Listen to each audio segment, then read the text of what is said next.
Hi everyone, this is Eric from Traders Helping Traders with this week's Tricks of the Trade. Well, this week it's not so much a trick that we're looking at, but rather an answer to a question that was emailed to me by one of the members. And he was interested in knowing a little bit more about how we actually enter a support and resistance based trade. And I'm glad that he wrote this because I tend to forget that from time to time we need a refresher of some of the more basic concepts. So if there's ever anything that we're doing that you're not clear on, I hope that you would drop me an email at eric@tradershelpingtraders.com so that I can answer it for you, or you can also post it at the forum. I'll be sure to get it at the forum as well. Alright, so let's take a look at how we actually go about entering a support and resistance trade. And fortunately, it's not as difficult as you might think. There's a lot of ways to enter a market. You can enter on a stop, which means that the market will, or your entry will not become active until the market trades at the particular price that you have specified, and that's called a stop order. You can also just buy a market order or sell a market order, which means that whatever the current bid or ask is, depending whether you're buying or selling, that's the price that you will get filled at. And usually there's at least one, sometimes two ticks slippage to allow you to get into the market at the market price. That's the spread between the buying and the selling, but we can get into that another day. And then there's also limit orders, and limit orders are quite simply the limit, the maximum that you will pay for a particular commodity. So if you set a limit price, that means that that is the worst price that you will get filled at.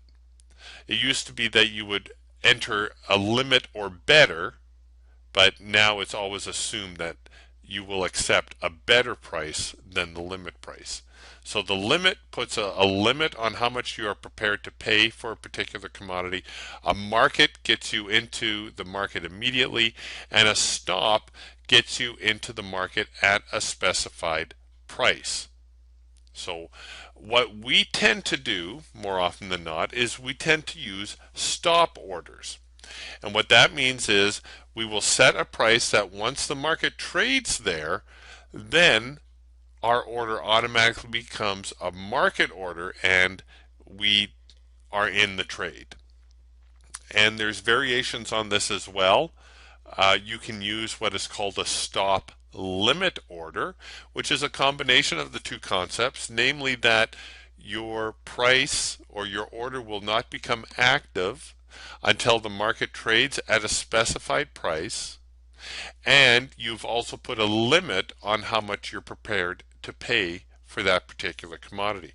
So it's actually the best of both worlds, a stop limit order, in that you will not experience any slippage. However, you may also not get filled because you have put a limit on how much you're prepared to pay. All right, let's take a look at a few examples, or at least one example, and hopefully this will become a little more clear on how we like to trade support and resistance, and consequently what entries we will use for that. Okay, here is the July sugar chart. This is actually the daily chart. Before we get too far along, let's flip over to the weekly and see where the market has been and where it's going. So you can see that sugar a few months ago made a huge spike, topped out, and then abruptly fell off, and we are back down here at a rather significant level of support. We have old resistance back here from a couple, 3 years ago, and we have old support here from a year ago, and we are very, very close to this particular price level. In fact, close enough that we might consider getting a little bit bullish on this market. All right, so that's our long-term perspective. Let's go back to the daily chart, and you can see that in fact prices are struggling as we're getting closer to this long-term area of support. So let's say that you've determined that it's time to get bullish on sugar. You say, look at all this support that the market's given us the last little while, and remember support is our red-green bar combination. So we have support here, we have more support here, we have more support here, and then to finish the week we have support as well.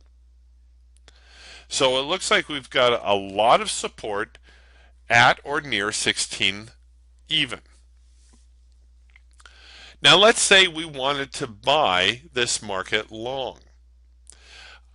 I refrain from just buying the market on the open or the close, or just going in and saying I want to buy the market. And the reason for that is I have found that a long time ago it is a lot more difficult to predict what the market will do next as opposed to reacting what it is doing. So in other words, if we say that we want to buy the market come Monday, we are making a prediction that prices are actually going to have to head higher. Now that may or may not be the case. A safer way to get into this market is to say, if the market breaks Friday's high, which looks like it was at 1679, if the market breaks through the high, then I will buy it. So let's say we're going to give it a few ticks, and we're going to say, well, actually, why don't we go the other side of 1700? We will buy the market if it hits 1701. Now, what does that do for us? First off, it gets us into a position where hopefully we are getting into a trade with some momentum. The market will have to break the resistance on Friday's high, and remember there's automatically resistance on the daily highs and lows, because that's obviously as far as the market was able to travel in either direction. So we have obvious resistance on the high and obvious support on the low for every single day that the market trades. So we know there's some resistance at 1679, which was Friday's high. If we get above there, then we will look to buy. So what this does is it essentially makes the market prove us right before we get into a trade. There's a little bit of security in that because, as I mentioned before, we're looking to pick up a trade that actually has some momentum to it. Contrast that with saying, well, I'll buy the market, say, at 1640 on a stop limit. Or I guess in this case, a limit order, because the market's actually closed up here. So what a limit order would say is the most I will pay for sugar is 1640. But I'm going to go long. I have to commit to a position, either long or short, and say, I will buy at 1640. So once again, we're back into prediction mode. Now, the upshot to prediction mode and using limit orders is, as you can see, our risk is a lot smaller. Here we're only risking 40 cents, whereas if we're trading, looking to enter at 1701, we're risking well over 100. Well, not well over, but just over 100 to get into this trade. So that makes a big difference because our risk is considerably more using, I'm just trying to get you a rough idea here, our risk is considerably more using this break technique, this breakout technique. The upshot is that hopefully, as I mentioned, we will catch a market that has some momentum and it will keep going higher from here. So on the one hand, it serves to help keep us on the right side of the trade. However, on the other hand, if we're wrong, it will cost us more money to be wrong. The other thing that I look for is I look for the market open. I do not like to see the market open beyond my entry. In fact, I like to see it open at least a few ticks below my entry, and preferably not too far from the previous day's close. And what does that do? Well, once again, it shows us that the market is behaving normally and that it's not going to fade against us. If I make this just a little bit bigger, this isn't the best example of a fade, but you'll get the general idea. If I back this chart up a couple of days, let's say that you wanted to sell below this low. The low is 1612. Let's say you're going to sell 1609. You think the market is heading lower. You want to sell this bar. The very next day, the market actually opens below our intended entry. Now, if you were not watching the opening range, you perhaps would have just sold it off of the open. After all, it went below 1609. We were looking to sell, so the open came at 1600 even, and you would have ended up selling the low of the day. The problem with gapping markets, or markets that open too far from where they left off, is that they will have a tendency to reverse on themselves and fade. That's what a fade means, is that the market will open well beyond where it left off and then spend the rest of the session moving against the open. As you can see, that's exactly what happened here. Now, the reason that's bad should be obvious, is you are not only getting a crummy fill and thereby increasing your intended risk,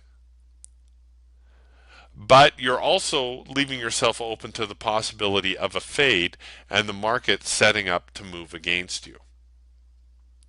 So for those reasons, I always tend to use orders that are beyond the daily range to make the market prove me right, to come to me, build some momentum before getting me into the trade. And I also watch the opening range, or at least the market open, to try to avoid any market that would possibly fade against me. And that's just the way I've always done it. It's what works well for me. As I mentioned, there's a dozen different ways to get into the market. But personally, I feel that for the small trader, these benefits far outweigh the little bit of added risk that you may have to assume, because it does help keep you on the right side of a trade. I hope that helps. I hope that answers your questions. That's this week's Tricks of the Trade.